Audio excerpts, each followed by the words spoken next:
السلام علیکم ورحمۃ اللہ وبرکاتہ۔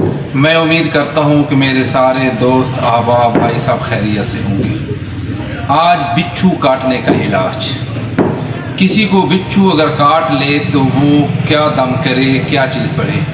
ایک مرتبہ سرکار دو عالم صلی اللہ علیہ وآلہ وسلم نماز پڑھ رہے تھے، ایک خبیث بچھو نے آ کے آپ کو کاٹ دیا، آپ کو تکلیف ہوئی۔ اس کے بعد آپ صلی اللہ علیہ وآلہ وسلم نے پانی منگایا اور اس کے اندر نمک ڈالا اور اس کو آپس کے اندر ملایا اور اس کے اوپر سورۃ قل هو اللہ احد اللہ الصمد پڑھی، یعنی سورۃ اخلاص، پھر سورۃ فلق اور سورۃ الناس، یہ تینوں صورتیں پڑھ کر اس پانی کے اوپر دم کیا اور اس کے بعد اس پانی کو لگایا اور اس کے بعد بالکل ٹھیک ہو گیا۔ تو اب ہمیں کسی مسلمان کو اگر بچھو کاٹ لے، وہ بھی اسی طرح یہ عمل کرے گا تو اللہ رب العزت اس کو انشاءاللہ اس کے درد کو بھی ختم کرے گا اور اس کو صحت دے گا۔